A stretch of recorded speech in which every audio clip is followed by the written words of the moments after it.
para a gente da geriatria, principalmente geriatria do Estado, né? Como nós somos em pequena quantidade ainda de profissionais geriatras, a gente consegue se conversar mais e saber da necessidade que tem de ter esse olhar diferenciado. Então, eu fiquei muito feliz com o convite, na pessoa, primeiramente, de André, né, que sofre e chora as lamúrias lá em Lagarto com a gente, e depois do professor Marcos, né, e do meu amigo Fabrício, que também é professor junto comigo aqui na universidade.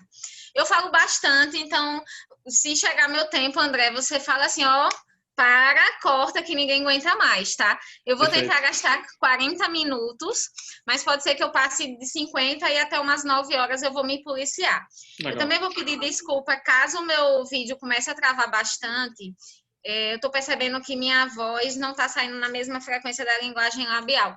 Aí eu vou, talvez, desligar o vídeo. Eu vou tentar manter, mas se eu vir que vai prejudicar em alguma coisa, eu desligo, tá? Então, já posso apresentar, né? Pode ficar à vontade. Deixa eu colocar aqui. Conseguindo ver? Já a minha tela? Sim, já estou vendo sua tela sim. Perfeito. Quero agradecer, então, à Sociedade de Anestesiologia do Estado de Sergipe, né, na pessoa também, principalmente, do presidente Alley, tá? E me declaro sem conflitos de interesse para essa apresentação. No final desta aula, eu tenho como objetivo fazer a gente pensar e refletir sobre algumas coisas, as principais, que seria entender a importância de estudar a fragilidade e sarcopenia. Eu não tenho o objetivo de zerar o assunto, eu não vou conseguir zerar o assunto, eu vou conseguir, pelo menos, estimular que vocês estudem um pouquinho mais sarcopenia e fragilidade. Conceituar o que é sarcopenia e fragilidade, que talvez a gente tenha algumas dúvidas com relação ao conceito. Fazer revisão da influência prognóstica da sarcopenia e fragilidade nos diversos tipos de cirurgias. Esses são os 3 principais objetivos que eu tenho. Se a gente atingir mais, ótimo, mas eu tenho que terminar a aula atingindo esses 3 objetivos. Antes de começar a falar de sarcopenia e fragilidade no contexto de anestesiologia, a gente precisa entender o que é sarcopenia e entender o que é fragilidade. E entender por que tem surgido um boom de informações e necessidade de estudar isso.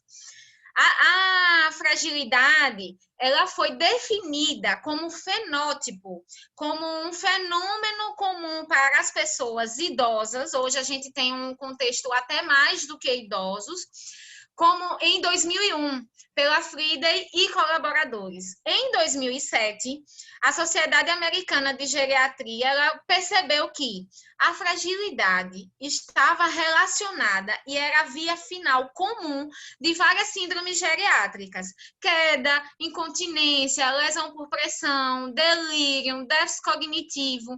E a fragilidade estava relacionada a essas síndromes geriátricas, é uma síndrome geriátrica e tem como fator de risco aumento de idade, comprometimento cognitivo, disfunção de independência e incapacidade de mobilização.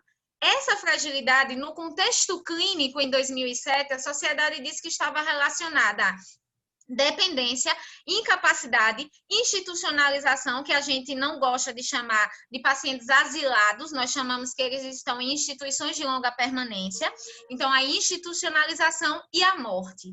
Se vocês perguntarem à avó de vocês, aos pais de vocês, que já são idosos, ou alguns são idosos, né? Perguntarem assim, vocês têm medo de morrer? Alguns vão responder que sim, mas o maior medo deles é de ficar em cima de uma cama dependente. E aí a Friedey começou a perceber, cara, não é morte.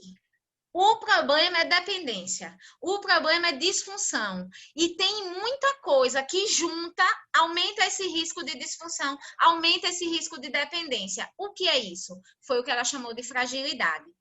Mas fragilidade e sarcopenia é a mesma coisa? Não, não é a mesma coisa. A sarcopenia e a fragilidade, elas juntas, e até separadas, elas representam um estado debilitado de saúde e que tem alto custo pessoal, alto custo dos sistemas de saúde e estão relacionadas no âmbito pessoal a distúrbios de mobilidade, ou seja, maior dependência para movimentação, para transferência de terceiros, aumento do risco de quedas e fraturas e capacidade prejudicada de realizar as atividades de vida diária, gerando deficiências, gerando perda de independência e aumentando o risco de morte. Eu brinco sempre, o que é que a gente está fazendo? Eu brinco falando a verdade, falando algo muito sério. Eu sempre pergunto aos alunos e quando eu dou aulas, eu sempre falo assim, o que é que a gente está fazendo para envelhecer independente? Para a gente envelhecer sem necessidade de ajuda de terceiros, que a gente consiga fazer as atividades de vida básicas, instrumentais e até avançadas de vida de forma sozinha, sem precisar de ajuda ou se precisar de ajuda, pouca ajuda. É combater a fragilidade. Hoje a gente já sabe isso no contexto clínico e isso tem se tornado importante no contexto cirúrgico, no contexto pré-operatório principalmente. Então, sarcopenia é fácil de definir, é fácil de a gente lembrar. Poxa, sarcopenia vem de quê? De sarcômero, unidade muscular funcional, penia vem de perda. Ou seja, eu estou dizendo que é a perda do músculo. Então, a sarcopenia nada mais é do que a doença de disfunção do sistema músculo-esquelético. Toda vez que eu tenho perda da função do sistema músculo-esquelético, eu estou frente a uma sarcopenia. A sarcopenia, ela teve dificuldades de diagnóstico. A primeira versão do Grupo Europeu de Trabalho em Sarcopenia foi mudada em 2018. Oi? Tá travando? Oi? Tá travando? Fabrício ligou o áudio. Não, tá travando não, tá indo bem. Ah. Tá tranquilo. Ah, tá, porque eu acho que era... Fabrício estava falando comigo. Deixa eu ver se está apresentando em slide cheio. Agora tá, certo. Então, a sarcopenia é vista anteriormente como perda de massa muscular. Só que muitos pacientes a gente perdia de diagnóstico de sarcopenia porque nós tínhamos dificuldade de dizer a massa muscular desse paciente está reduzida. E aí o Grupo Europeu de Trabalho em Sarcopenia em Idosos fez a segunda versão, que é o que a gente vai comentar um pouco hoje, e disse bem assim, ó, o problema não é massa só, o problema começa com força. A gente tem que botar os velhinhos para fazer exercício de força. A gente tem que botar os vozinhos para fazer exercício resistido. Porque os estudos mostram que se o paciente ele fica acamado por 4 semanas, ou seja, os pacientes internados por patologias clínicas ou até recuperação cirúrgica, 4 semanas eles perdem em torno de 9% de massa e 15% de força. Então, a força é o fator predisponente para eu ter uma disfunção do sistema musculoesquelético e daí eu dizer que tem uma sarcopenia. Mas a massa colabora. Se eu tenho se eu tenho pouca massa muscular, eu vou ter uma tendência a ter pouca força muscular e aí eu vou ter sarcopenia. Esse slide eu gosto de mostrar que são imagens de ressonância mostrando quando a gente é jovem, saudável, que não tem doenças, a nossa massa muscular tá lá, linda, maravilhosa, e a gente não tá fazendo muito esforço que nem Dr. Ale. Ele já tá dizendo assim, ó, eu quero que essa minha massa de jovem chegue na minha fase adulta quase igual, porque não vai chegar porque reduz naturalmente. Mas ele não quer que chegue dessa forma aqui, como tem nessa imagem de ressonância na B, que é de um idoso de 75 anos sedentário. Então, a gente percebe que normalmente a massa muscular reduz com o envelhecimento, mas essa redução ela pode ser exacerbada, ela pode ser piorada se eu estou frente a uma doença chamada sarcopenia. E a sarcopenia, eles começaram a estudar, o pessoal, a Frieden, né, em 2001, então tem pouco tempo, só tem 19 anos de conhecimento sobre sarcopenia e fragilidade. A Frieden e colaboradores, ela diz bem assim, ó, cara, tem a disfunção muscular envolvida, que é a sarcopenia. Essa disfunção muscular pode ser força-massa e desempenho físico. Além disso, essa sarcopenia vai levar a ter disfunções neuroendócrinas. Por quê? Porque vai diminuir GH, vai diminuir esteroides sexuais, vai desregular o sistema do eixo adrenal, sistema renina, angiotensina, aldosterona, vai levar a disfunção imunológica, porque vai aumentar as citocinas inflamatórias. Imagine o BO de vocês na anestesiologia quando pegarem idosos sarcopênicos. São idosos que, por si só, já têm disfunções neuroendócrinas, já têm desregulação do eixo adrenal, já têm disfunção imunológica. Então, a gente prevê o quê com esses dados? Que foram provados ao longo do tempo que a gente vai ver. Que pacientes idosos, sarcopênicos e ou frágeis vão ter maior tendência de responder pouco à infecção, de ter mais desregulação cardiovascular, certo? E disfunção neuroendócrina. Ou seja, a anestesia vai ter mais complicações, porque vai ter mais tendência à hipotensão, mais tendência a ter a hipersedação.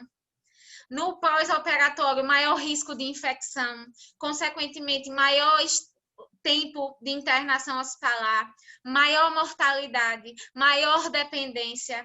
Então, a gente tem que começar a estudar isso. É imprescindível.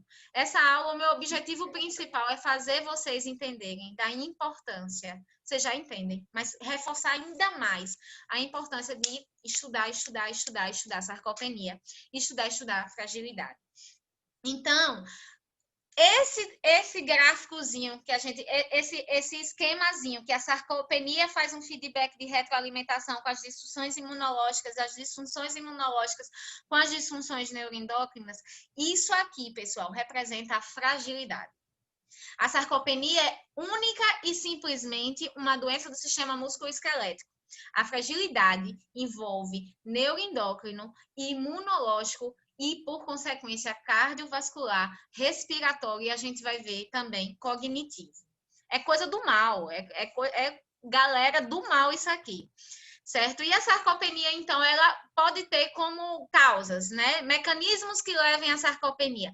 O próprio sistema de envelhecimento vai predispor que tipo de envelhecimento a gente teve, envolvido com idade, a própria questão da senescência, se a gente associa essa senescência, o efeito negativo das doenças vai levar à sarcopenia.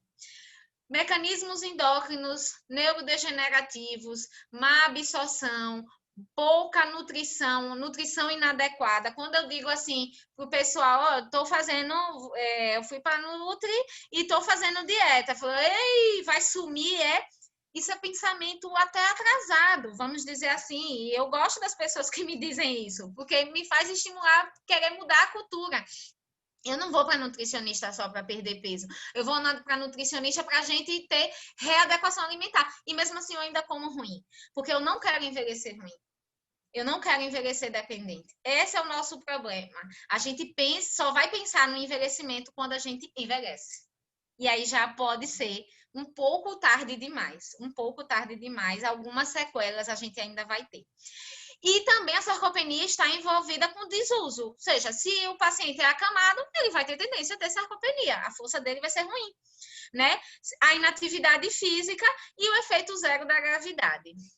Então, eu vou apresentar aos senhores o segundo consenso, rapidinho, tá? Nada de cardiologia que demora um século falando. O segundo consenso europeu de sarcopenia, eu posso disponibilizar para vocês depois, mas é de fácil acesso, isso aqui é muito didático, para dizer o que é sarcopenia. Sarcopenia, eles falam assim, encontre casos, é um FEX, é um mnemônico FEX. Encontre casos. Alta suspeição clínica ou SARC-F, ou seja, chega o vozinho ou chega um adulto de meia idade, aquele cinquentão que não está muito legal. Vocês vão dizer assim, alta suspeição clínica de sarcopenia. Eu acho que esse cara pode ser sarcopênico. Eu acho que esse vô pode ser sarcopênico. A alta suspeição clínica já indica que a gente tem que pensar em avaliar a sarcopenia. Se a gente não tem suspeição clínica, eu não vou nem falar para vocês do SARC-F, que é um pouco mais específico, mas o EWGS e o P2 colocou os dois como sendo comparativos, que funcionam. Então, a alta suspeição clínica, se você deu positivo, você vai avaliar esse paciente. Vai avaliar em termos de força. A força você pode usar o hand grip, que é o dinamômetro, a força de pressão palmar. A Raquel, que está aqui, está fazendo um trabalho lá no núcleo de endócrino do IPES, um trabalho de monografia que já rendeu muitos trabalhinhos antes, na primeira versão, e a gente está fazendo a segunda versão agora, e nós usamos o hand grip, que é o padrão ouro para avaliar a força de pressão palmar. Mas vocês, anestésios, não vão ter de hand grip, fácil acesso. O que é que vocês podem fazer? O EWGSOP2 diz, usa o teste de levantar e sentar da cadeira. Como é esse teste, Riga? Braços cruzados do paciente, levantar, sentar, 5 vezes. Vocês vão contar os segundos que o paciente vai demorar fazendo levantar, sentar 5 vezes. Tem dificuldade, gente? Nenhuma. O que é que vocês precisam? De uma cadeira sem braço, de uma cadeira sem rodinha e de um cronômetro. O EWGSOP2 trouxe essa inovação para a gente avaliar a sarcopenia. E se deu normal, não é sarcopenia, reavalie se é clínico posteriormente. Se é anestésio, não se preocupa, porque não tem evidência de sarcopenia. Se deu anormal, que a gente vai ver que é mais de 15 segundos esse levantar e sentar da cadeira, a sarcopenia é provável. Nossa, Rívia, então é sarcopenia provável. O que é que a gente faz? O EWGSOP2 já diz bem assim, na prática clínica, porque o EWGSOP2 trouxe assim, o mundo está precisando diagnosticar sarcopenia, porque eu não quero que evolua para fragilidade. Eu preciso tratar os vozinhos que têm sarcopenia o mais rápido que puder. Então, na prática clínica, eu escrevi igualzinho que o consenso traz.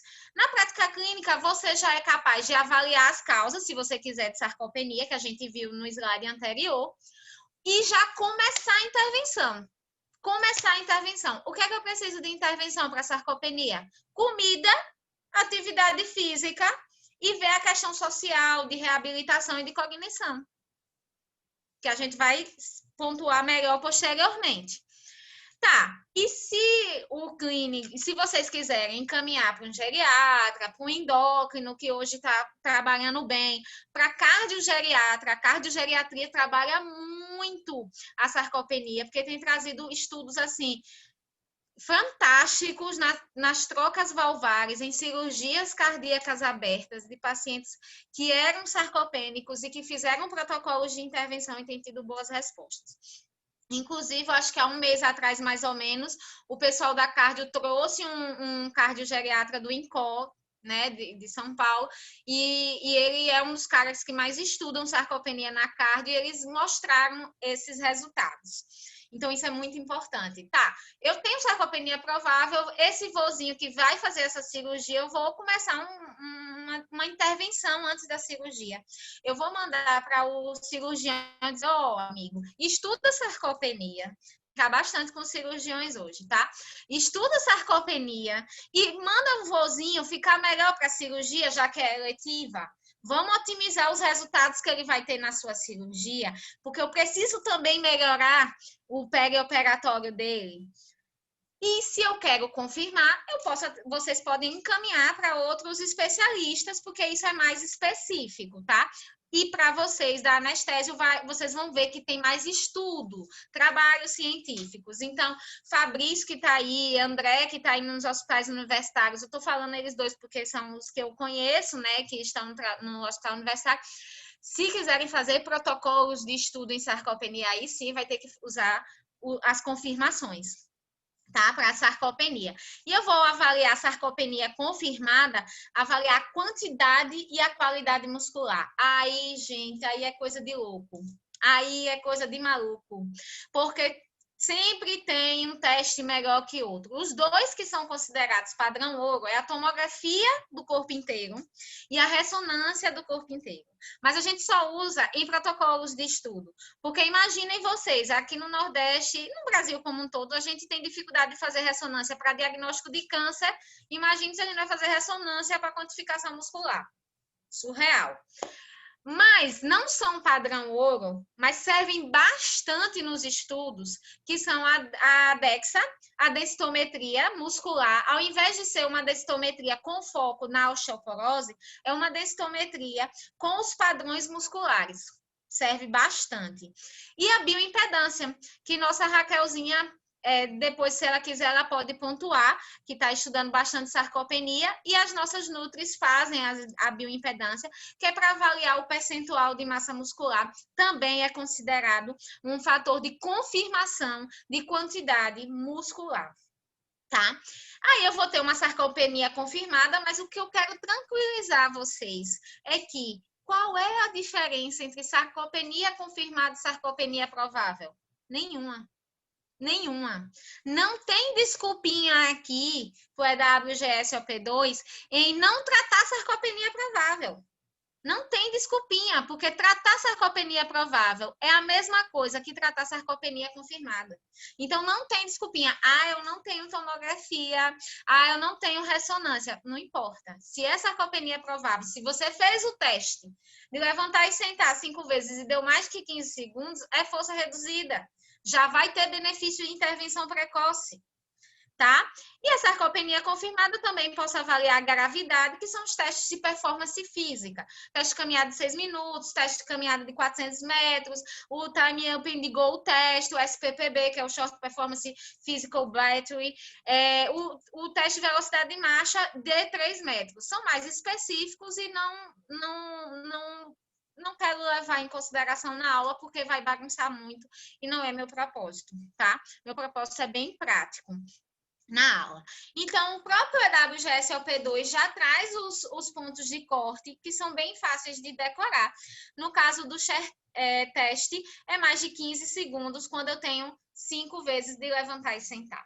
Se eu quero avaliar a velocidade de marcha, que é o padrão ouro de desempenho físico, eu avalio em 3 metros, e aí calculo nesses 3 metros, sendo que o ponto de corte é 0,8 metros por segundo. Então, se a gente... eu gosto bastante de arte, não sou André, né, que é extremamente inteligente com relação a isso, né, conhece tudo de vinhos e educação de filhos, é extremamente eclético, mas eu vou trazer um pouquinho de arte para a aula, que clínico tem essas viajadas mesmo.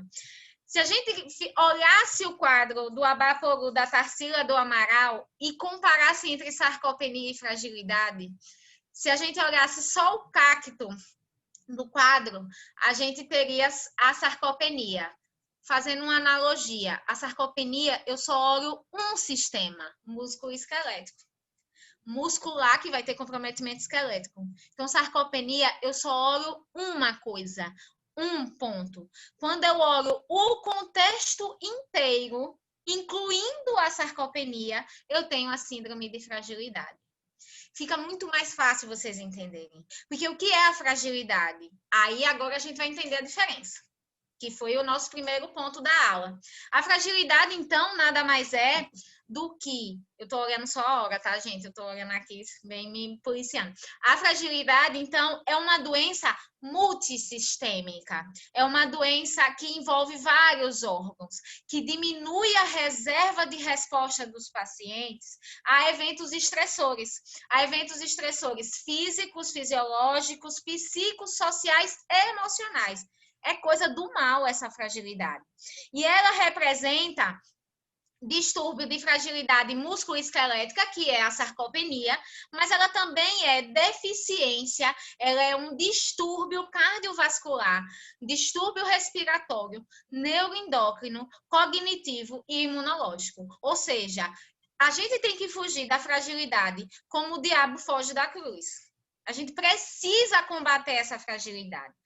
Pensem os senhores, se um paciente ele não vai ser exposto a um estresse físico de uma cirurgia, ele tem uma fragilidade, ele já tem uma reserva de resposta orgânica reduzida a eventos estressores do tipo infecção, queda, uma virose, a Covid-19, que mostrou também pior resposta. Se eles são frágeis e têm resposta ruim, porque a reserva é depletada, porque eu tenho uma doença multiorgânica, na verdade multissistêmica, avaliem vocês fazerem a cirurgia de pacientes frágeis. Ou seja, vocês vão ser responsáveis pelo estresse físico. Porque a cirurgia por si só, até pessoas saudáveis, é um estresse físico. Então, quando eu tenho com esses pacientes frágeis, aí o buraco é mais embaixo. Aí complica mais. Então, por isso que é extremamente importante vocês primeiro saberem conceituar sarcopenia e fragilidade e entenderem a importância de estarem ávidos por conhecimento de sarcopenia e fragilidade, porque isso tem influência. Falando um pouco mais da fragilidade nas técnicas anestésicas, né, vários estudos, várias meta-análises estudaram qual é a melhor anestesia, a geral ou a regional? Infelizmente, se vocês esperavam uma resposta minha, de toda a revisão que eu fiz, e as meta-análises trazem que não há ainda uma clara definição de qual a melhor técnica. Não há, inclusive, consenso dos especialistas em anestesiologia. Ou seja, não há clara evidência de superioridade da regional para geral, da geral para local, para anestesia local, e nem há consenso de vocês. Então, ainda nós estamos ávidos também por comprovação científica com relação a isso. Porque se pensava que a anestesia local, né, regional, evitaria mais complicações vindas da geral, sim, porque vocês sabem até mais que eu que isso é possível, né? Teria menos exposição a possíveis complicações cardiovasculares e respiratórias, e como já são frágeis, tenderiam a ter melhor resposta, mas ainda não há evidência de superioridade entre as técnicas cirúrgicas, tá? Entre as técnicas anestésicas, desculpa. Outra coisa que influencia a fragilidade na anestesiologia é com relação à farmacocinética e à farmacodinâmica dos pacientes frágeis. Os pacientes frágeis, como eles têm toda uma doença multissistêmica, pensem, a fragilidade por si só reduz a taxa de filtração glomerular. A fragilidade por si só é uma doença hepática também e reduz o fluxo sanguíneo hepático e reduz o poder de metabolização pela citocromo P450. A fragilidade piora os desfechos respiratórios, e desfechos respiratórios, pelas revisões que mostram que 40% das mortes relacionadas no ato operatório tem envolvimento com complicações respiratórias. A fragilidade diminui o balanço entre ventilação e perfusão, aumenta o risco de atelectasia, associado também a pior, como é que eu posso dizer, como a farmacocinética e a farmacodinâmica dos medicamentos anestésicos estão prejudicadas, também diminui a sensibilidade, a melhorar a resistência, por exemplo, do diafragma, porque diafragma é músculo, e músculo é envolvido com sarcopenia. Então, há uma mudança global nos pacientes frágeis. Há uma mudança global. Os pacientes sarcopênicos têm essa mudança, mas em menor intensidade, porque eu estou avaliando só o músculo esquelético. E por que as duas são muito juntinhas, né? Eu coloquei sarcopenia de propósito, porque, na verdade, eu falo da fragilidade, que é algo muito maior. E o que eu quero é evitar a sarcopenia, e evitando a sarcopenia que evolua para a fragilidade. Porque a fragilidade é uma via de progressão da sarcopenia. Então, é importantíssimo que vocês reconheçam um paciente sarcopênico, que esse paciente que é sarcopênico tem risco de evoluir para fragilidade, que é o que a gente vai ver mais, os estudos falam mais de fragilidade, porque é difícil extrapolar a diferença entre eles dois estão muito unidos, como nesse quadro do Abapolu, eles fazem parte de um mesmo espectro. E que vocês lembrem, será que esse paciente não é sarcopênico? Será que eu posso avaliar? Será que precisa estender a avaliação com o especialista? Será que ele não vai se beneficiar de protocolos de intervenção anterior? Então, isso é o meu objetivo principal. Eu acho que eu já atingi bastante com esses slides. Então, os critérios de fragilidade, os mais conhecidos, começaram com a Frieda, como eu falei, em 2001. Ela fez o que a gente chama de fenótipo de fragilidade. A Frieda, ela tem o benefício de ter sido a pioneira, dizer assim, ó, esses pacientes internados, magrinhos, que não fazem atividade física, têm uma marcha reduzida, força quase nada, pioram mais, têm mais pneumonia, morrem mais, saem mais acamados, vão mais para asilos, instituições de longa permanência. Tem alguma coisa aí ruim. Tem alguma coisa em comum. E aí ela definiu o fenótipo de fragilidade, avaliando 5 coisinhas do amor. A perda de peso não intencional, que é 4,5 kg no último ano, ou 5% do peso corporal. A sensação de fadiga, mas essa sensação de fadiga não é a autorreferida, é feito pela CSD, uma escala enorme. Eu estou começando já a criticar a Frieda. A diminuição de força, que vai ser pareada por sexo e por IMC com o dinamômetro, precisa ter o Hand-Grip.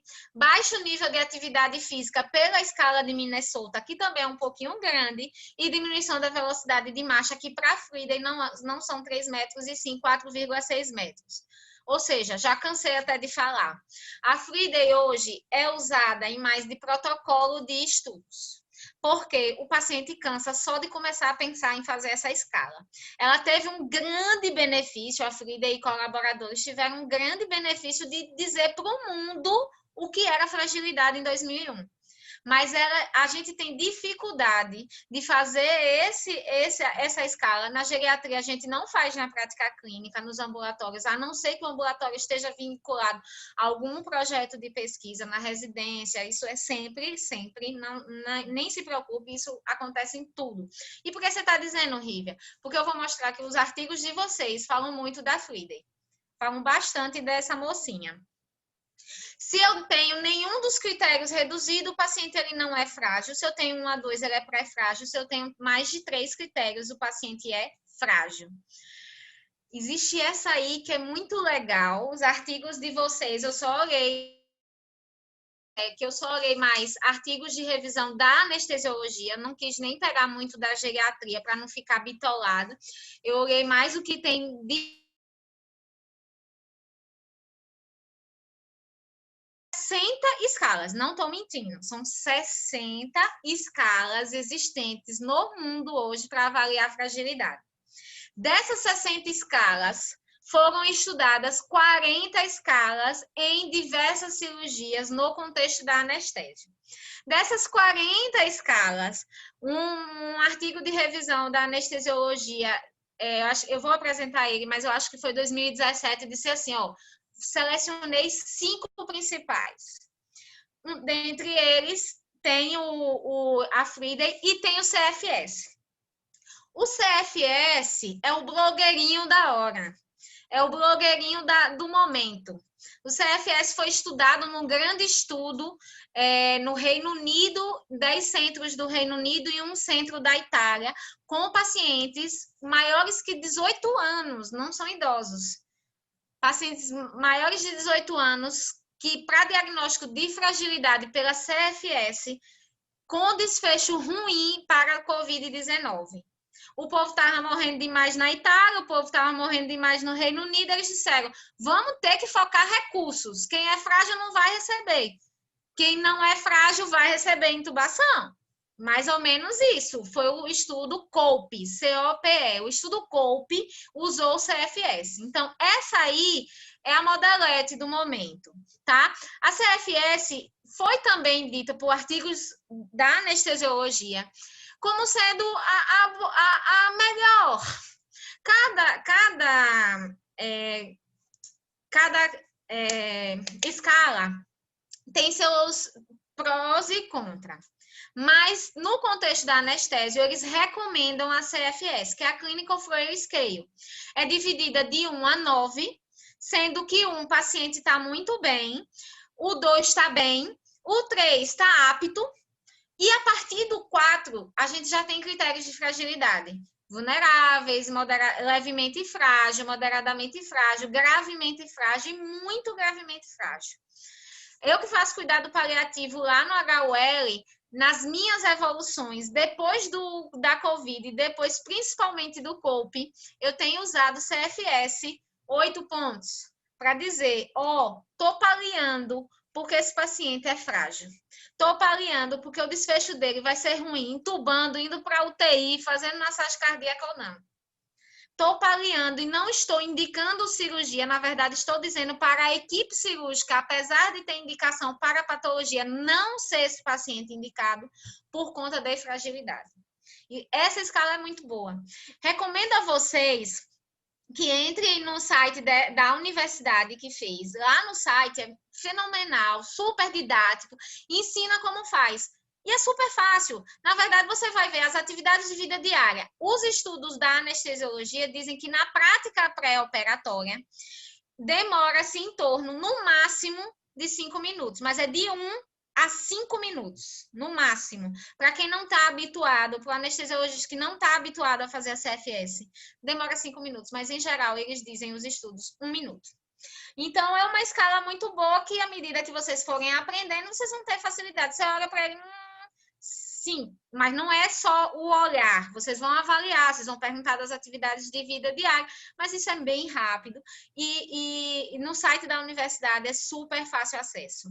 Inclusive, nesse estudo que a gente vai fazer lá no Centro de Endócrino do IPES, a gente conseguiu permissão de fazer a CFS, porque protocolo de estudo a gente precisa pedir permissão para a universidade.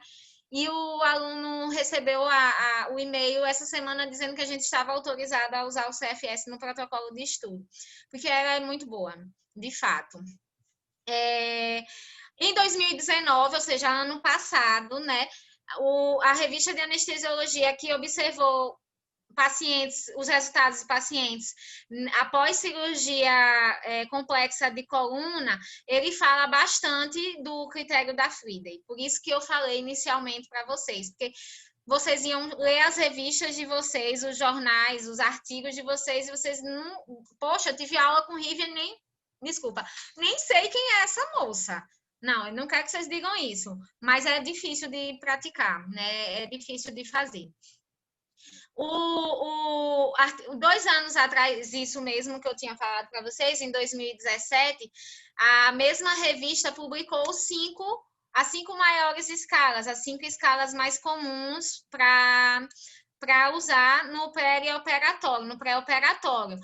O critério de Friedel, que mostrou em cirurgias, por exemplo, eletivas, a fragilidade associado com aumento de risco de complicações pós-operatórias, estavam relacionados com aumento de internação hospitalar, de dias de internação hospitalar, e que no português a gente vai traduzir como descarga, complicações pós-alta, ou foi para centros de reabilitação, ou foi para casa com necessidade de serviços, ou o paciente ficou mais dependente, etc. e tal.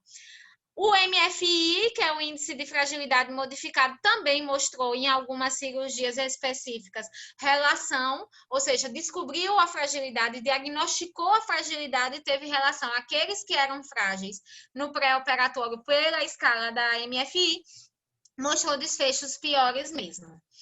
Além disso, mostrou o VS13, escala de impressão. Essa escala de impressão ela tem muitas críticas, eu nem vou citar, e a avaliação de sarcopenia pela vértebra L4, que no estudo da cirurgia complexa de coluna, eles usaram a tomografia avaliando a imagem bilateral do músculo psoas e essa parte da vértebra L4 também.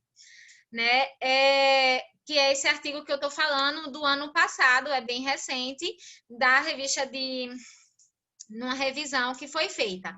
Então, como eu estou falando para vocês, o desempenho muscular, ele pode ser avaliado por uma infinidade de testes. Vocês vão ter que escolher o que é mais fácil acesso na prática de vocês.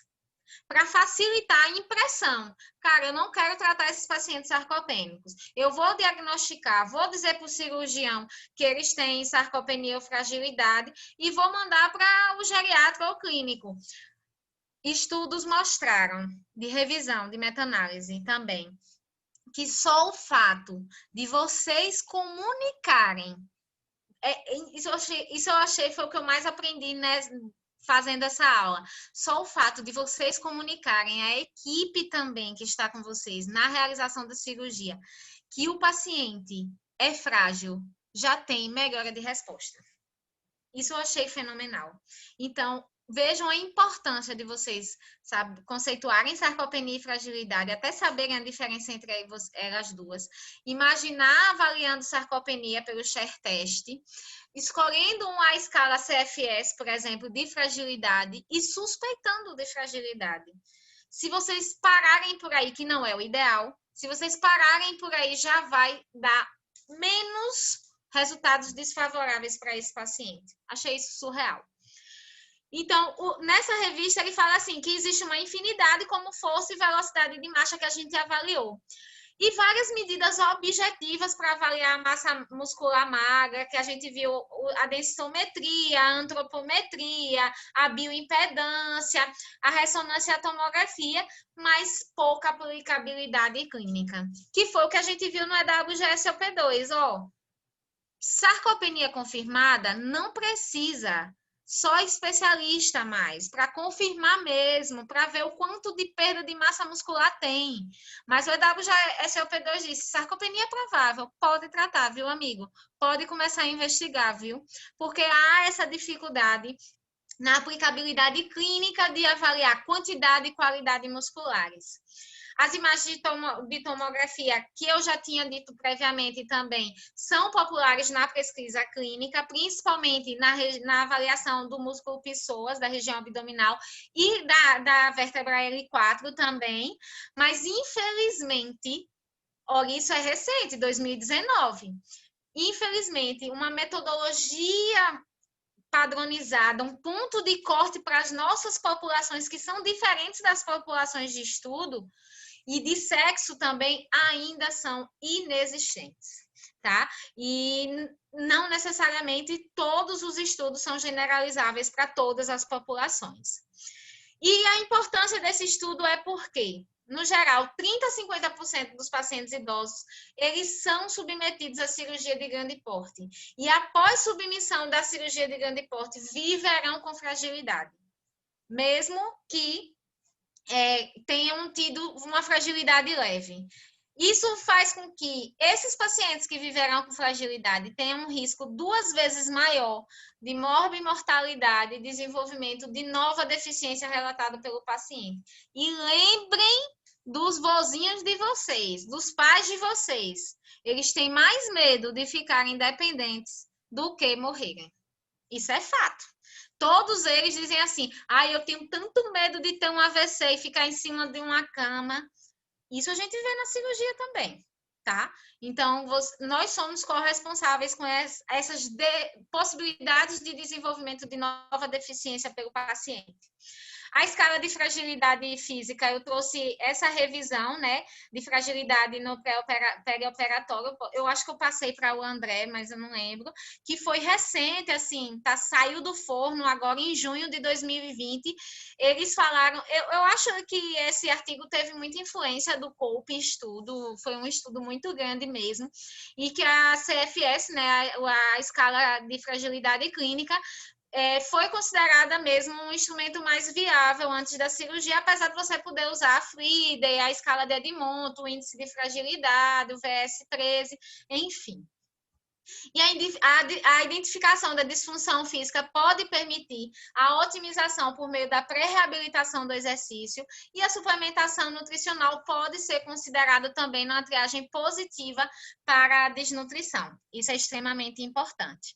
Num artigo que foi publicado em 2018, Anestesia e Fragilidade dos Riscos durante e pós-cirurgia, eles fizeram uma análise que eu gostei e quis trazer para vocês, tá? Considerando o paciente A, por exemplo, o paciente A, percebam aqui no gráfico, é um paciente que tem independência e não tem fragilidade nenhuma. Ele foi exposto a um estresse, a um insulto pequeno, digamos que é uma apendicectomia por uma apendicite. No perioperatório, no pós-operatório imediato, ele até pode ficar frágil, ele até pode evoluir para uma fragilidade leve, Mas, como esse paciente era independente e livre de fragilidade antes da cirurgia, ele volta ao estado pré-mórbido. Em contrapartida, se eu tenho um paciente que é representado aqui pela letra C, esse paciente da letra C ele ainda é independente, mas a fragilidade já é maior, né? Já é uma fragilidade grave. Se esse paciente ele foi exposto a uma cirurgia, digamos, de emergência, de cirurgia de retirada, de câncer de cólon, ele vai ficar no pós-operatório imediato e tardio dependente e vai voltar desse período inteiro mais frágil do que antes, porque ele tinha fragilidade antes da cirurgia. Já o paciente B, ele não tinha uma fragilidade tão grande quanto o paciente C e tinha uma fragilidade considerável moderada em relação ao paciente A, que não tinha fragilidade nenhuma. Esse paciente ainda era independente, mas ele foi exposto a 2 insultos maiores. Eles põem no artigo esses 2 exemplos. O primeiro insulto foi uma hérnia estrangulada e o segundo foi uma úlcera perfurada. Esse paciente, quando passar por esses 2 eventos de estresse, que já tem uma reserva mediana, né, ele passará e ficará pós-eventos dependente e com fragilidade completa. O que esse artigo trouxe para a gente de avaliação? Esse artigo quis dizer que a fragilidade está envolvida, B e C, ó, B e C. A fragilidade está envolvida com piores resultados, independente da cirurgia, porque o A não tinha fragilidade, o B e C tinha. E que não só a fragilidade, mas o tipo de cirurgia e a urgência da cirurgia estão envolvidas com piores respostas dos pacientes que são frágeis. Então, isso é muito legal. E por que a gente está aqui de noite, 8 horas, de uma quinta-feira, podendo tomar um chopp, ir para um happy hour e fazer qualquer coisa, exceto assistir aula? Por que a gente está ouvindo minha voz estridente a essa hora da noite? Porque desde 2010, o boom de publicações na anestesiologia sobre sarcopenia e fragilidade foi tão importante porque vocês começaram a perceber, cara, esses pacientes dão BO demais. Se não morre, encaca. Então, vamos estudar para ver se a gente melhora. Vamos estudar para ver o que a gente pode fazer de melhor para esses pacientes. Vamos ver o que a gente pode beneficiar os nossos pacientes. Esse estudo foi muito legal também, não foi de vocês, tá? Foi a BMC, uma revista inglesa muito importante da geriatria. Foi publicado agora, um pouco antes, em 2016. Avaliou pacientes com uma média de idade de 84 anos, cirurgia geral, vascular, cardíaca, oncológica e de fratura de quadril. Foram esses 5 tipos de cirurgias que esse artigo avaliou. E eles viram o quê? Foram ver os resultados nessa revisão sistemática. Avaliaram os artigos, né? E fizeram a revisão sistemática. E viram que pacientes frágeis tinham maior mortalidade com 1 ano, com 2 anos, com 5 anos, com 30 dias e com 90 dias da cirurgia. O pós-operatório tinha mais complicações, incluindo delírio, e eu vou contar um segredo para vocês. Os estudos já mostram que a fragilidade, ela tem maior risco de delírio no pós-operatório, maior do que quem já teve, só perde, na verdade, desculpa, do que quem já teve delírio em cirurgia anterior. Bizarro, bizarro. Quem já teve delírio em cirurgia anterior tem um risco um pouco maior do que quem tem fragilidade, porque a fragilidade por si só vai deixar os vozinhos virados na giraia, vai delirar. e delírio têm desfecho ruim. Então, é envolvido com complicações pós-operatórias. Descargas de pós-cirurgia, né? Declínio funcional, vai para instituições, ficam mais tempo nas internações hospitalares. Tanto na internação quanto no pós-internação. Então, esse estudo concluiu que a fragilidade, que é prevalente em idosos, tem perspectivas de que menos de 10% nos idosos até 65 anos e mais de 50% naqueles acima de 85 anos. Ou seja, precisamos saber o que é fragilidade.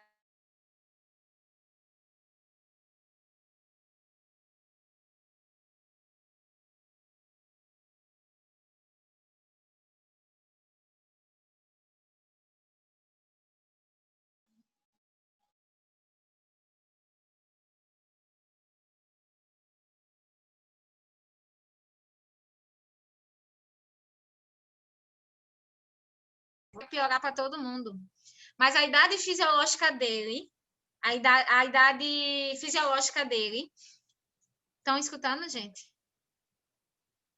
Pessoal? Travou? Sim, sim. Deu uma Ah, tá. travadinha. Deu uma travadinha Mas aqui, voltou. mas já retornou. Quer que eu desligue o vídeo? Se travar, vocês me avisam, tá? Então, a idade fisiológica que tem envolvimento com a fragilidade é um preditor melhor de morbimortalidade do que a idade cronológica. E aí a gente pira o cabeção, né? Eu fico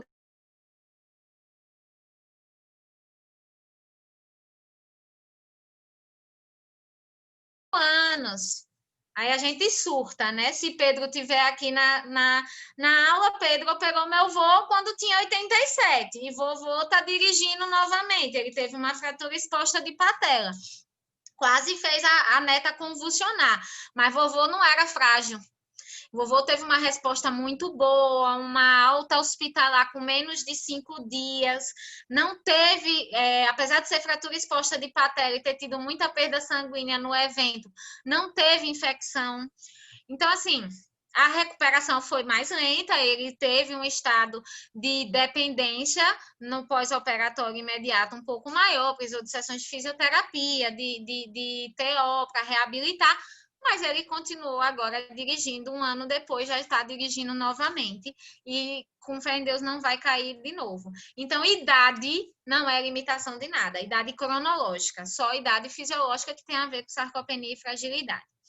Eu vou andar um pouco mais rápido. Esse estudo também de 2018 mostrou que a fragilidade estava relacionada com aumento de mortalidade em 12 meses, tanto curta também quanto longa, e estava relacionado com tempo de internação, qualidade de vida, delírio, declínio funcional, tanto para cuidados residenciais como instituições de longa permanência. E a fragilidade é um melhor preditor de mortalidade e morbidade do que a idade, estado físico, a asa ou comorbidades avaliadas isoladamente. A asa, apesar de estar bem documentada e ser bem avaliada, ao contrário da fragilidade, que não tem consenso ainda qual a melhor escala a ser avaliada, mas a fragilidade, quando a gente diagnostica, ela é um melhor preditor de morbimortalidade do que esses critérios avaliados separadamente. E aí a gente pergunta, será que isso é verdade mesmo? Gente, eu estou tentando. Será que isso é verdade? Um artigo que foi publicado também, né, essa revista eu acho que não tem um poder de impacto muito grande, mas eu gostei bastante do resultado que ela trouxe.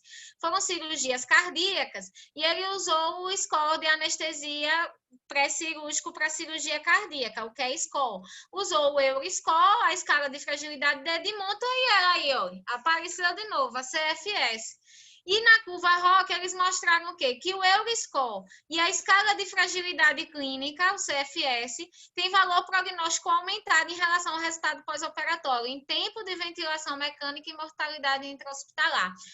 O Euroscore foi um pouco melhor do que a CFS em relação ao tempo de permanência na UTI, porque a CFS não mostrou benefício, tá? Então, acho bem legal ela. Esse estudo que foi feito em 2014, um pouco antigo, que viu, não teve diferença, teve um percentual de sarcopenia em 73%, e a mortalidade desse estudo foi 18%, não teve diferença entre os pacientes, esse aqui avaliou sarcopenia, tá? Não fragilidade, mas a gente está vendo que os resultados são iguais, e a sarcopenia, entre a diferença, não teve diferença entre não sarcopênicos e sarcopênicos com relação ao ASA, e ao score de comorbidades de Charlson, mas a sarcopenia ela foi relacionada com maiores complicações, maior mortalidade e maior dependência, descarga no eixo pós-hospitalar. Eu trouxe, assim, eu fiz uma baita revisão de vários tipos cirúrgicos. Esse foi uma revisão sistemática e meta-análise de cirurgias abdominais e que eles foram ver.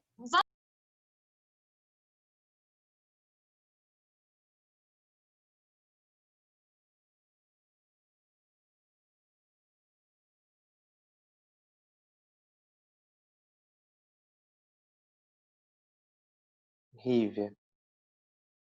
Ficou mudo o seu. Agora? Agora voltou. Ah, tá. Tô terminando, tá, gente? Valeu. Então, quando a gente vai avaliar complicações em pacientes sarcopênicos ou não em cirurgias abdominais, esse estudo que avaliou a razão de risco viu que tem mais complicações em pacientes sarcopênicos em cirurgias coloretais e hepatobiliares. Complicações globais, gerais, tá? Quando eu vou avaliar as complicações maiores, teve um odds ratio maior, né, que o não cruzou a linha, coloretal, hepatobiliar, urológico e total, só não pancreático. Então, as cirurgias abdominais têm piores respostas no sentido de complicações totais e complicações maiores se o paciente é sarcopênico, tá?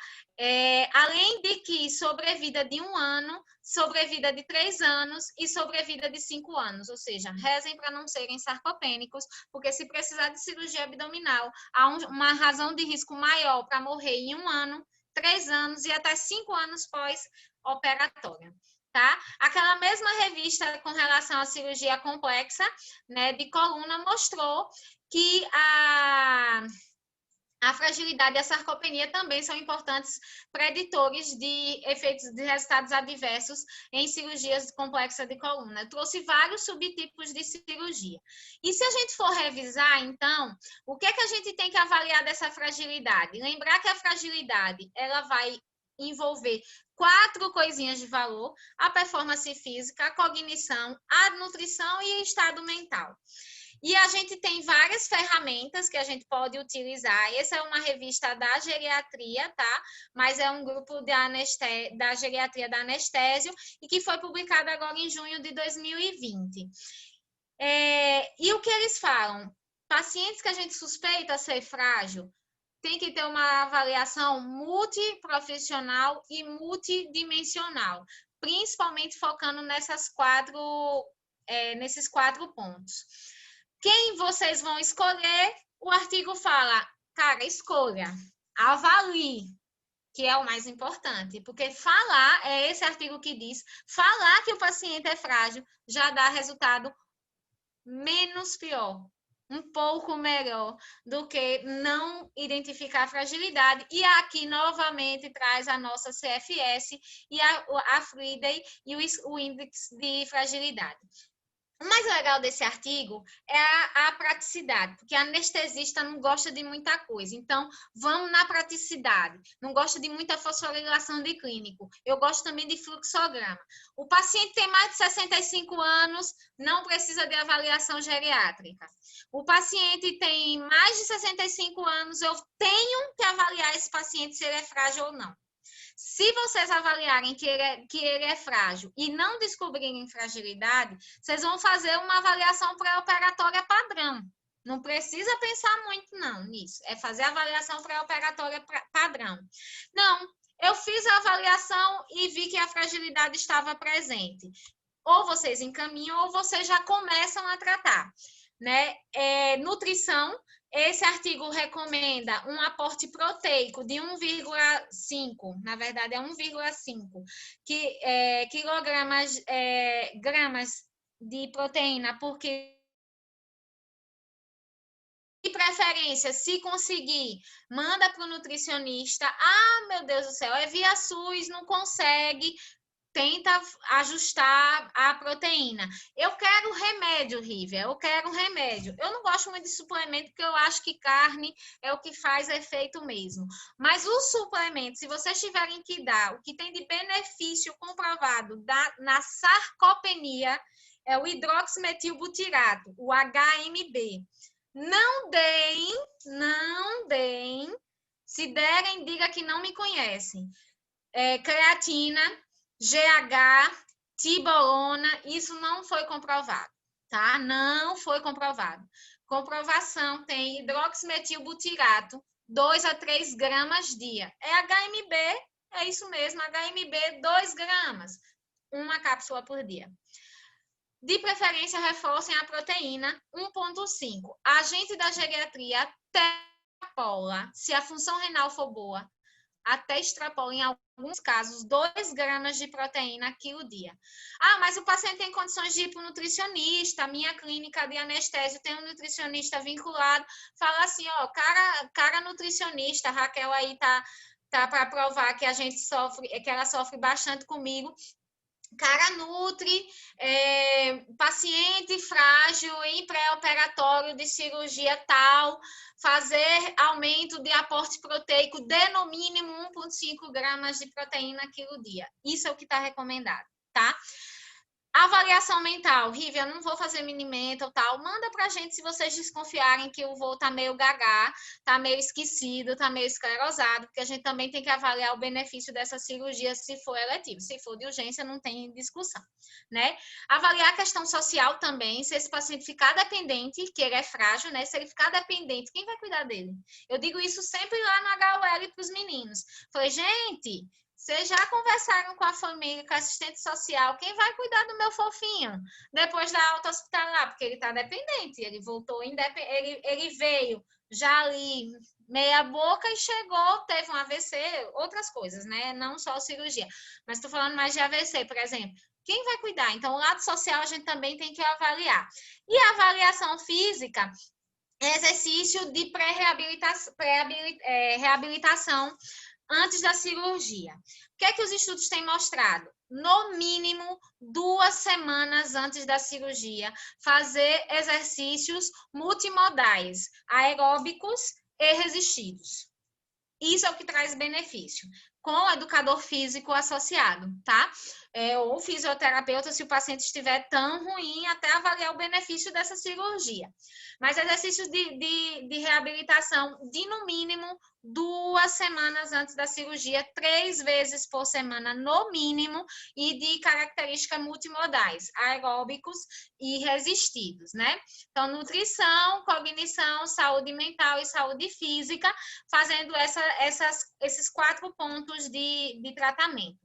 Também foi publicado agora em junho de 2020 essa questão de pré-reabilitação em pacientes frágeis, né? E aí eles trazem vários benefícios, vários protocolos. A maior parte de benefício foi visto com 6 semanas de exercícios de programas de reabilitação, que reduz mortalidade, reduz cancelamento de cirurgias. Aí, André não vai precisar mandar mais aquela mensagenzinha. Essa mensagem foi suspensa pelo anestesista, né? Então, não vai ter muito cancelamento de cirurgia. E vai ter redução de mortalidade e de tempo de vida. Oriento que vocês tentem ler, porque é um artigo complexo, por isso que eu nem trouxe. É um artigo um pouco complexo, mas é de vocês, que foi publicado agora em agosto de 2020, sobre a base científica da fragilidade, que ele, além de falar da neuroendócrino, do imunológico, da disfunção do eixo adrenal, da sarcopenia envolvida com a fragilidade, ele fala de alterações moleculares, tá? E genéticas também envolvidas. Eu acredito e espero que vocês tenham mudado um pouco o olhar. boa parte já tinha um olhar diferenciado, mas essa aula também eu queria que muito cirurgião assistisse, brincadeiras à parte, mas eu preciso brincar, né? E eu queria que vocês mudassem mesmo o olhar. Pessoas de mesma idade podem ter indicações ou não do mesmo procedimento, a depender de algo que vai além da idade cronológica, que é a idade fisiológica, que é ter ou não ter fragilidade e sarcopenia. É isso, pessoal. Muito obrigada. Desculpe ter passado. Eu acho que era até 1h, né? Eu passei 1h05. A gente estava gostando da aula, então deixei correr, Rívia. Eu vou abrir para pergunta. Eu tenho antes uma pergunta aqui já do Jonathan, tá? Aqui no QA. E depois Fabrício, eu já sei que ele tem uma pergunta aí um pouquinho complexa. Tá? Ele estava Não é tão complexa, não. trabalhando nela aí um pouquinho. Fabrício, você tem que perguntar fora da aula, amigo. Não é dentro da aula. Você não vai fazer Não, isso. coisa tranquila.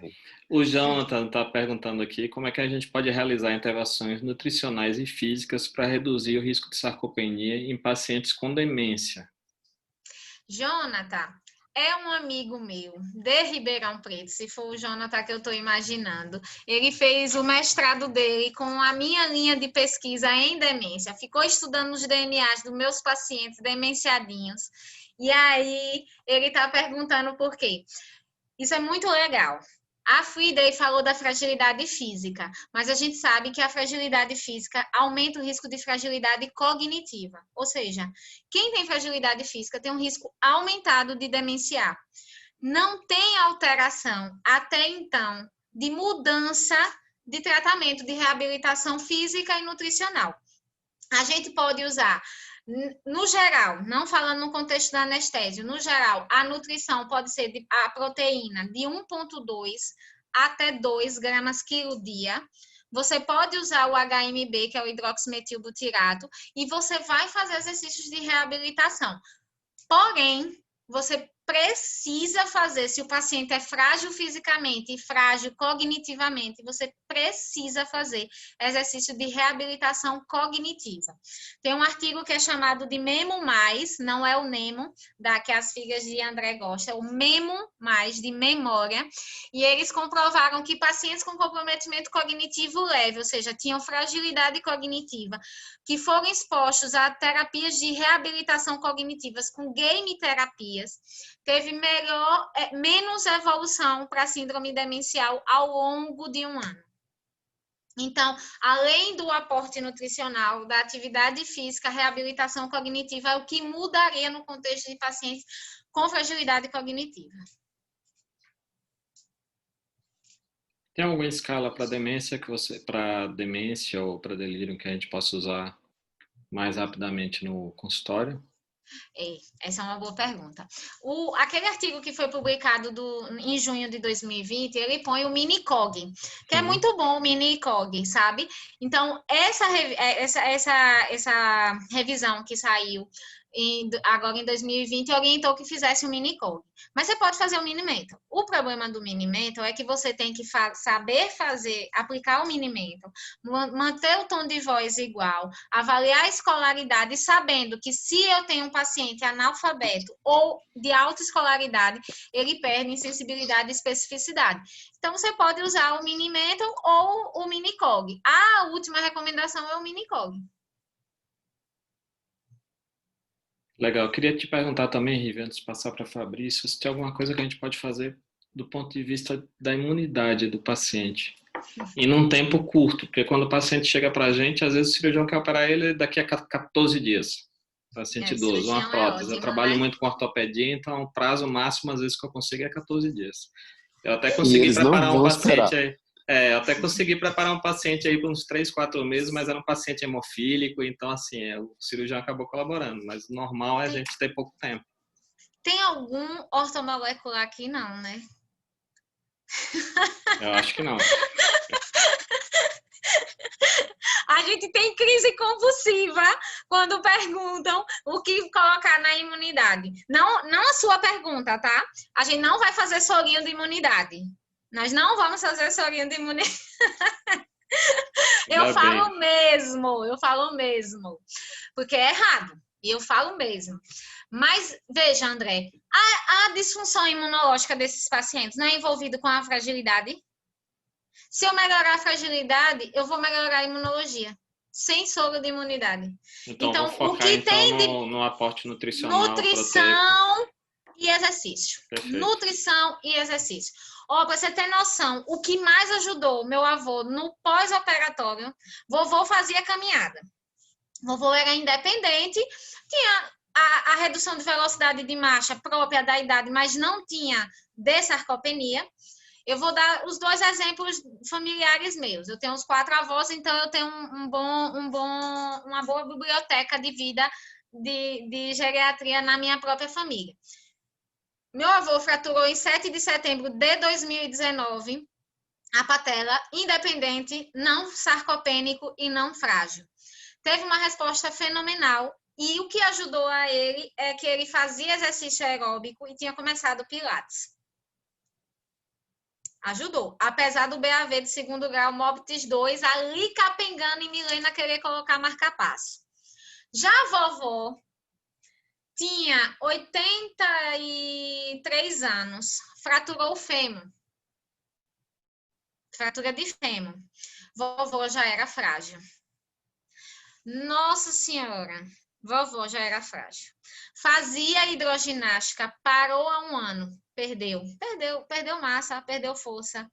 Vovó voltou a um estado não pré-mórbido. Ela voltou abaixo do pré-mórbido. Ela já aumentou a fragilidade dela.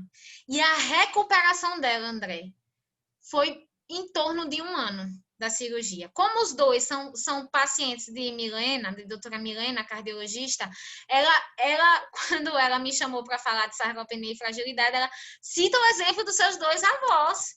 Ela sempre dizia isso no congresso de cardiologia. Por quê? A nutrição é a mesma. Vovô e vovó sempre gostaram de carne, ainda bem. Gostaram de ovo, de manhã cedo, proteína, né? Aí eu botei, vou explicar, vocês gostam de suplemento e o cirurgião quer rapidez, faz Fortifit. Não ganho nada da Danone, não ganho. Mas o Fortifit é o que foi mostrado. Ele é chamado de suplemento hiperproteico para os idosos. Vocês podem usar de 3 medidas, ele vem com uma medidazinha, até 6 medidas por dia. De 3 a 6 medidas. Se você vir que aquele vozinho está com a create 1,8, não ponha 6, ponha 4 medidas, sabe? Porque pode aumentar um pouco a sobrecarga, aumentar um pouco a create, nada estupendo. Porque o Fortifit é um suplemento hiperproteico que a gente na geriatria carinhosamente chama ele de whey protein dos vovôs, né? Então a gente gosta bastante do Fortifit, é Forfit. O Fortifit tinha saído de comercialização agora e tem um Fortifit novo. Eu descobri porque a avó do meu esposo pratica, a tia-avó do meu esposo de 70 e poucos anos pratica vôlei no Rio. E aí ela estava querendo algo para se sentir melhor, ela estava ficando um pouco mais com sensação de fadiga. E aí ela é especialista hoje no Fortifit, porque ela disse que dá melhor mesmo, porque conseguiu abrir o apetite e até comer melhor e reduzir a quantidade de Fortifit. Se quiserem usar um similar, porém mais caro, e não tão superior, é o Estima, XTIMA. O Estima eu não uso muito, é em sachêzinho, porque o Estima é em torno de R$250, então é um pouco caro. A lata do Fortifit, que dá aproximadamente 1 mês, é de R$120, R$140. Não é barato, mas para o benefício de vocês. Raquel vai arrancar minha cabeça, porque eu estou falando de suplemento. Raquel gosta de suplemento, mas o benefício sempre, André, é tentar estimular uma alimentação. Sempre que vocês puderem, levem para o nutricionista também. Posso dar 2 minutos de palavra para ela? Vou tentar liberar aqui. Deixa eu ver. Só para ela falar essa importância, porque ela estuda bastante sarcopenia. Eu chamei Raquel Mota, né? Raquel Mota. Pede para Não ela sei se... ativar o som aí. Eu já liberei aqui. Raquelzinha, Ativei, tá me ouvindo? tô. Apareça aí, fia. O problema é veja aí, se eu apareci. Apareci ou não? Porque eu tô Não, usando o celular e não. aí Então fala, pode tem falar. computador. Não é Então, isso? A boa preferência é noite. proteína, né? Isso, veja. Desculpa não abrir a câmera, que eu não sei onde que eu posso abrir a câmera. Eu tô usando o celular. Eu tô sem computador, tem uma semana. Você clica no celular que vai aparecer a câmerazinha embaixo. Analfabete. Tá me ouvindo? Sim, pode falar. Pronto. Achei aqui o do vídeo. Pronto, agora ficou mais fácil. Consegui Então, boa liberar aqui. noite, tudo bem? É difícil falar em relação à questão de suplemento, porque como eu trabalho, o Rivi falou aí no Centro de Diabetes do IPES, a gente trabalha com diabético, então, assim, a maioria desses suplementos acaba tendo uma quantidade de carboidrato muito grande e acaba impactando na glicemia desses pacientes. Então, agora nos últimos meses, a gente tem trabalhado bastante com pacientes que às vezes aparece alguma lesão no pé e aí precisa acelerar um pouco essa cicatrização e pensar também nessa imunidade dos pacientes. E hoje eu tenho utilizado, em alguns casos, também acaba sendo muito caro, ou o Impact, que tem baixa quantidade de carboidrato, tem uma quantidade boa de proteína, ou o Prolive também, que eu gosto bastante. Agora são aquelas bebidinhas, né, que vêm já prontas, então acaba sendo um pouco caro, nem todos os pacientes conseguem utilizar. E a questão da alimentação, óbvio que a gente acaba batendo nisso aí, né? Porque os pacientes acabam, o idoso, a questão da falta de apetite, às vezes chega no consultório, não consegue, não tem algum problema para a questão da mastigação, então tudo isso a gente tem que analisar até para ver como é que essa alimentação vai ser ofertada, né? Então não adianta eu simplesmente falar para ele utilizar um suplemento e passar uma dieta para ele, não pensando nesse lado também, de como é que eu vou passar essa dieta, se é uma dieta pastosa, às vezes em alguns casos uma dieta líquida, mas realmente a gente acaba não gostando muito do uso do suplemento, que a gente tem que pensar nisso aí, né? Não é só um paciente que precisa de um aporte proteico, pense também nessa função renal, a gente pensa nos diabéticos, que hoje a gente tem um número muito grande de pacientes diabéticos, né? E aí o impacto do suplemento acaba sendo muito grande na glicemia desses pacientes. Perfeito. Obrigada, Raquelzinha. Obrigada a você pelo convite. Foi ótima a palestra.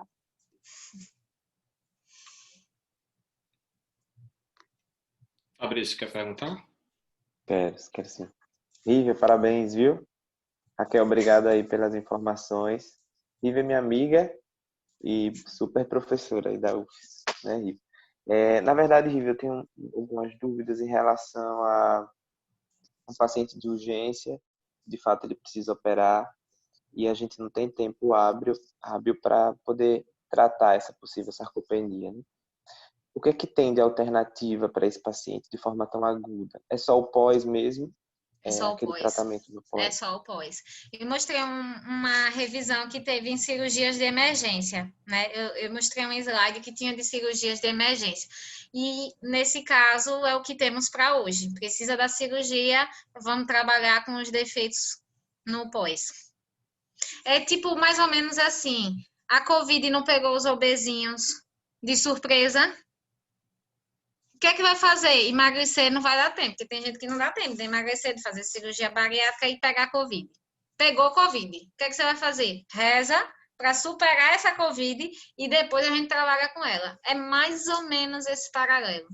Cirurgia de emergência faz e vamos sabendo, isso é importante, sabendo que esse paciente pode morrer mais, pode ficar mais tempo no hospital, vai demandar mais custos pessoais e até financeiros, né? Deixa eu aproveitar o gancho aí, você estava aguardando a pergunta, você foi bem em cima. Se a gente pega um paciente, uma cirurgia de urgência, que nem a André falou, eu faço muito ortopedia também.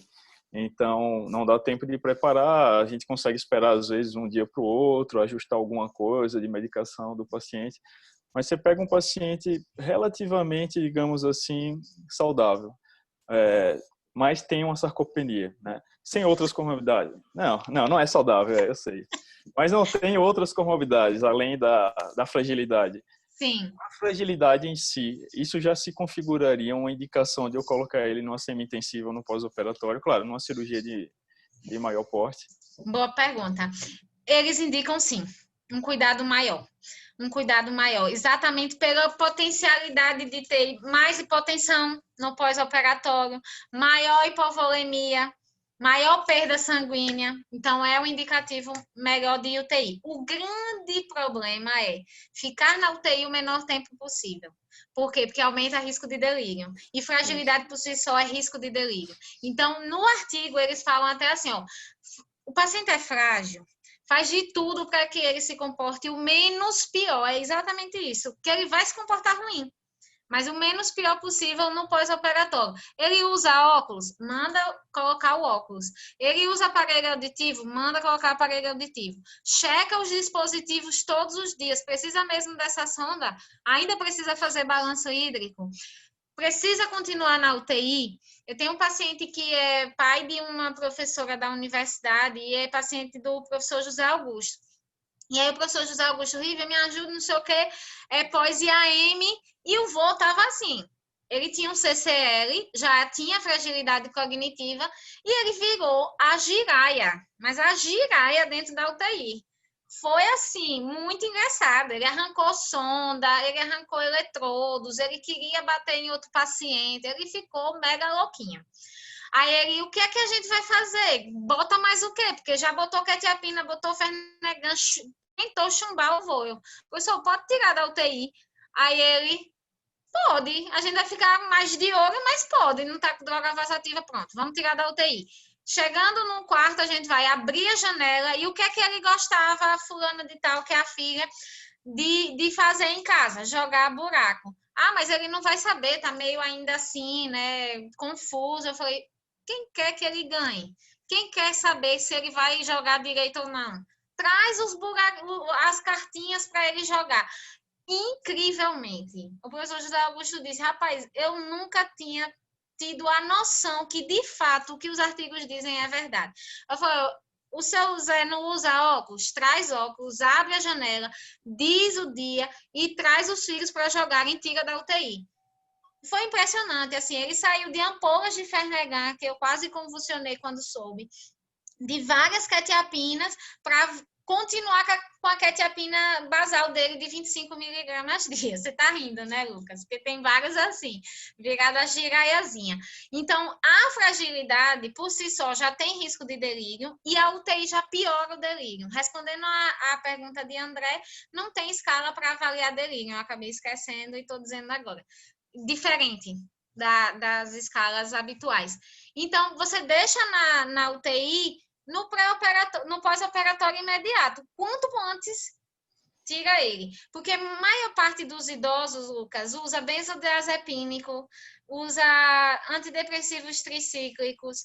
Isso aumenta o risco de delírio, aumenta o risco de hipersedação. Às vezes, vocês fazem um sedativozinho cheirinho, que eu digo assim, olha, nesse voo, faça um cabelo de sapo. Você sabe o que é cabelo de sapo? Não, nunca vi. Pois é, a mesma coisa que você vai fazer do anestésico. Faça um cabelo de sapo de anestésico, porque o voo vai chumbar. Ele é demenciado, precisa dessa endoscopia, precisa, por exemplo, dessa colono. Faça o menor que você puder. Porque ele vai dormir e vai assim, tá em coma quase, e a gente vai ficar desesperado. Por quê? Porque eles têm uma hipersensibilidade à hipersedação e a hipotensão muito maior. Imagine se for uma cirurgia de emergência, que já piora. Aí imagine que a anestesia vai se sobrepor a isso, que você vai precisar dar uma anestesia boa, se for uma cirurgia de grande porte ortopédica mesmo. Os nossos ortopedistas morrem de medo de morfina, não usam morfina no pós-operatório. Aí o paciente fica com dor, aí é que delira, aí é que morre, aí é que aumenta a morbimortalidade, se for frágil, pior. Então, assim, se a gente tem cuidado pós-operatório, na fragilidade a gente tem que ter cuidado elevado à quarta potência. Entendeu, Lucas? Sim, mas sim. sim tem indicação de UTI.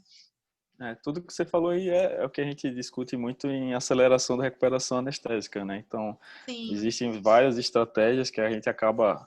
Embora, como você falou mesmo na aula, a gente não tem uma técnica de predileção em relação à outra. Ambas, se você fizer anestesia geral ou algum tipo de anestesia regional, você consegue acelerar a recuperação. Então, posso fazer uma anestesia regional, por exemplo, que dê menos bloqueio motor e o vozinho consiga andar mais rápido, por exemplo, e fazer um bloqueio mais sensitivo. Eu consigo fazer uma anestesia geral com menos opioide, esse paciente vai com uma boa analgesia, esse paciente vai vomitar menos, vai comer mais rápido, vai ter alta mais precoce para casa. Então, isso tudo que você falou vai se encaixando. Eu perguntei esse negócio da UTI porque, como eu faço muito anestesia por ortopedia, e principalmente para membro superior, e aí eu consigo fazer muitas vezes um bloqueio com uma leve sedação num vozinho para colocar uma prótese, por exemplo, no ombro. E é muito comum eu levar para UTI o paciente acordado, zerado de dor, o braço anestesiado. Doutor Lucas Exatamente. trouxe para UTI? Exatamente, essa é a pergunta. E para que você trouxe? Eu falei, não, porque ele é frágil. Então, por Se isso que for eu uma pergunta de ortopedista, que é que eu acho que não tem nenhum, a gente desconsidera, porque... Não, é do intensivista mesmo. Né, Fabrício? Você não tinha outro grupo para anestesiar? Você não tinha outro grupo? Segundo um professor muito bom, meu coordenador do cuidado paliativo na urgência, o primeiro serviço de cuidado paliativo do Brasil em urgência médica foi a UEDO de Ribeirão Preto, e o doutor André, assim, eu chegava às vezes pela vida com ortopedista. Eu falei, doutor André, o residente da ortopedia me bipou para dizer que o vô tava querendo cair, arrancar a fralda, sair. Aí eu vou lá, olho, ele tá contido no leito, sem ninguém, surdinho, porque usa aparelho. O familiar foi posto para fora, porque não podia ficar. Pós-operatório de fratura de fêmur, só tem dipirona SOS, com ciprofloxacino para tratar e Rivotril para agitação. Doutor André, sério? Aí ele dizia, Rívia, fica tranquila, graças aos ortopedistas nós manteremos a nossa renda. E a gente precisa dos ortopedistas para manter a nossa renda. Mas brincadeiras à parte, é só para descontrair. Fabrício tinha outra pergunta, né, Fá? Isso. Não, na verdade, eu dei uma aula de anestesia, de avaliação pré-anestésica, e é muito claro como avaliação de delírio, de confusão, uso do Minicog, eles super recomendam e tudo, eles falam muito disso. E eu me identifiquei com essa informação, fiquei super, super feliz. A outra coisa que eu, na verdade, queria saber, por exemplo, você está avaliando aquele teste em que ele vai se levantar da cadeira umas 5 vezes, mas particularmente naqueles pacientes com restrição óssea mesmo. Ele não tem déficit de força, aparentemente, né? Ele tem uma restrição óssea. Como é que você avalia essa fragilidade? Hand grip. Eu vou pedir até, enquanto as perguntas estão rolando, eu vou pedir para meu esposo trazer o hand grip, se der, né? Ou então eu mostro a vocês depois. Porque o hand grip, Fabrício, é o padrão ouro para avaliar a força muscular. Justamente por isso. A força do membro superior, avaliado pelo hand grip, se correlaciona à força global. O que é semelhante, o que se assemelha nos estudos, mas não é padrão ouro, é justamente levantar e sentar da cadeira. Então, a gente tem esse problema. A paciente fraturou o fêmur, não vai poder levantar e sentar, né? Não vai poder. Fraturou a patela, por exemplo, não vai poder. Aí tem o hand grip. É por isso. O hand grip, anestésio tem dinheiro, né? Então, hand grip, para mim, é caro, né? Para mim é caro, mas no Brasil ele deve estar custando 2.000, 2.500, mas vocês que viajam sempre para os Estados Unidos, o hand grip mais recomendado nos estudos é o JAMA, e eu acho que foi que eu pedi até uma amiga para comprar, acho que foi uns 600 a 700 dólares, mas tem uns aninhos atrás aí. Mas é muito bom, eu gosto bastante de usar. Horrível. Eu particularmente tive mudando só um pouquinho de assunto. Eu tive a experiência com minha mãe UTI há pouco tempo, foram 20 dias de internação. Eu tive são coisas interessantes que você falou, mas também tenho outra dúvida.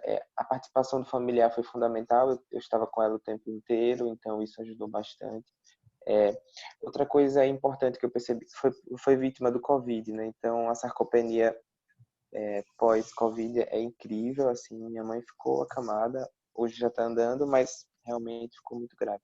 Baqueia mesmo. É considerado como um insulto cirúrgico importante, né? A Exatamente, Covid. exatamente. Foi perceptível isso. E outra coisa interessante foi o uso do valproato de sódio. A psiquiatra associou essa medicação até para controle pós-sedação da anestesia, do período que ela ficou anestesiada para tolerar o tubo. Então, qual é a sua experiência com o valproato para esse tipo de pacientes, para controle desses surtos de Nenhuma. infusão? Não tenho experiência. Não tenho. Porque parecia muito uma forma interessante de controlar um pouco nesses pacientes. Lógico que tinha o componente depressivo associado, então seria uma forma de controlar das duas formas, entendeu? Não tenho. Outra coisa interessante, você falou Mas de posso suplementação. pesquisar. Não, sim, suplementação proteica, lá eles estavam ofertando para ela aquele Nutri-Drink, né, que é uma bebida hiperproteica. Substitui Não é hiperproteica, amigo, é hipercalórica. A hipercalórica, né? É. Tem um componente. A gente surta com os Nutri-Drinks, com os Nutrincênios. É muito carboidrato. É muito carboidrato. E quase nada de proteína. Porque hipercalórico. Como eu vi a sarcopenia, assim, era nítida na minha mãe, a fragilidade consequentemente, né? Mas a reposição estava sendo, além da nutrição habitual, mas nos horários, nos intervalos, estava sendo com esse componente do Nutri-Drink. E eu queria saber se tinha alguma relação para esse controle e recuperação de fragilidade. Não. Nutri-Drink é puramente mesmo, como a gente disse, hipercalórico. Ele não tem quase nada de proteína. Então, possivelmente, até sua mãe deve ter feito hipoglicemias ou necessidade de aumentar o aporte calórico mesmo em termos de resposta, e por isso que eles colocaram Nutri-Drink. Mas, assim, a gente da geriatria tem aversão. O professor dizia assim, a gente tem um professor que estuda muito sarcopenia e fragilidade, é o professor Eduardo Ferrioli. Ele fez parte do estudo FIBRA, que é um estudo multicêntrico, teve em Campinas, um dos centros, e Ribeirão Preto e Mundial. E o professor Ferrioli dizia, aluno meu, residente meu, que prescrever Nutri-Drink e Nutricênio, está fora da residência. Porque é hipercalórico, sabe? Só se o paciente precisar. Ele ficou caquético, ele emagreceu, ele tem uma neoplasia. Cara, você precisa de caloria. Dê Nutri-Drink. Aí tá certo, entende? Mas sem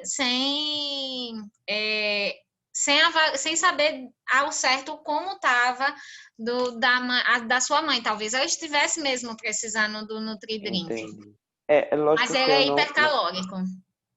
Eu não fiz uma avaliação nutricional, nem tenho capacidade para isso. Mas eu é sua mãe, né? Você era familiar. Também.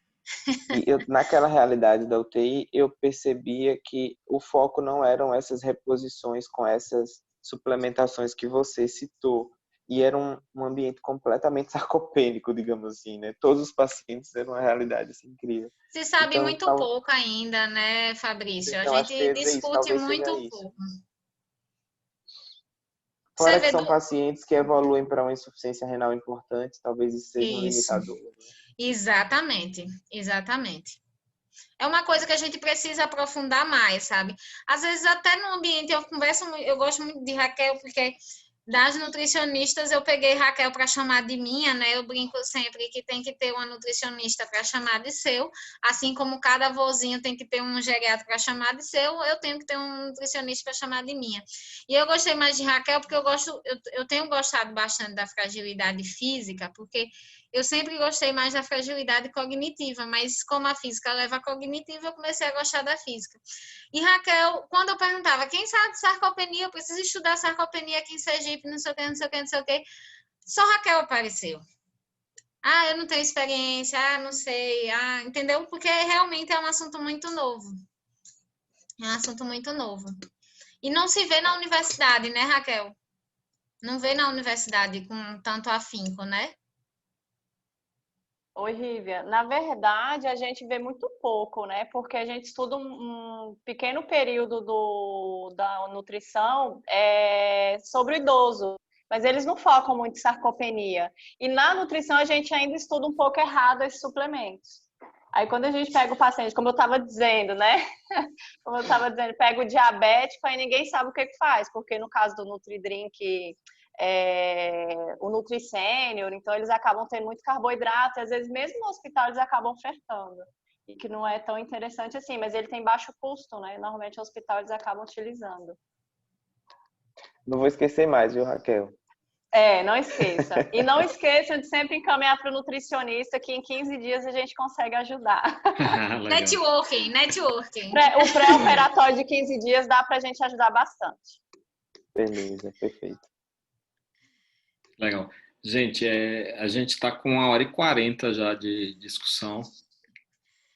Normalmente quando a gente traz geriatra acontece isso. Eu lembro de uma Jalajipe que a gente trouxe Renato Prudente e ele foi metralhado no final com um monte de perguntas. É mais ou menos o que vai acontecer aqui se a gente continuar. Então, eu vou agradecer a Rívia pela excelente aula. Tá? Vou agradecer também a Raquel pela participação. Tá? Muito e obrigada, espero viu? trazer vocês aqui mais vezes para a gente continuar discutindo. É só chamar. Eu gosto de conversar, bastante né, com André? paciente idoso e realmente a gente tem muito que aprender ainda.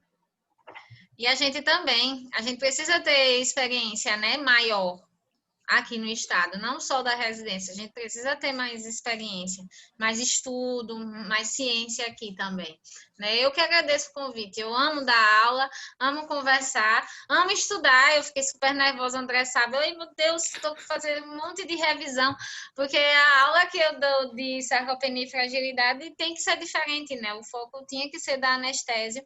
Eu posso passar, na verdade, eu já passei os slides para André e para Fabrícia, eu não tenho nenhum apego. Eu digo sempre aos alunos, eu não tenho nenhum apego aos slides. Eu posso passar e também posso passar os artigos para André e para Fabrício. Os que você me passou, eu já andei compartilhando também. Para mim, inclusive, viu? Tenso, uma figurinha tensa. Eu vou passar a palavra então para Ali, para ele encerrar, tá bom? Raquel, quer falar alguma coisa também? Não, obrigada. Agradeço o convite de Rívia. Foi um convite meio em cima da hora, né, Rívia? Mas eu já estou acostumando, já estou acostumada com ela. 15 minutos ela avisou que tinha essa aula. Mas tem que ser assim, né? Vamos, pronto. Mas é isso. Eu acho que a gente lembrar também da importância da nutrição, né, na recuperação do paciente, tanto no pré-operatório quanto no pós também. Que eu acho que a gente precisa ter esse trabalho multidisciplinar, né? É importante para o paciente também. Tá bom? Obrigada. Legal, obrigado, Raquel. Ali? Obrigado, meninos. Obrigado, Rívia. Obrigado, Raquel. Obrigada. André, Lucas, Fabrício, mais uma vez, vocês estão de parabéns. Os colegas que estão aí na quinta-feira à noite assistindo a aula, e eu estava aqui só pensando nos meus vozinhos de prótese de joelho. Quanta coisa que a gente já fez, que não sabia o que estava fazendo, e vai dando certo, graças a Deus, e agora com um pouco mais de consciência, né? Então a SAESI está aí, expandindo os nossos conhecimentos, entrando em outras especialidades para ter uma visão completa do nosso dia a dia. Então eu agradeço muito, e em outras oportunidades espero que a gente possa contar com você de novo, viu, Rívia? Com certeza. Eu quem agradeço. Muito, muito obrigada pelo convite. E parabéns, viu, pela iniciativa. Eu achei, assim, fenomenal. E puxem aí na orelha do Wesley, o R075. Abraço. Obrigado. Um abraço. Tchau, Boa gente. Boa noite. Tchau. Boa noite. Tchau.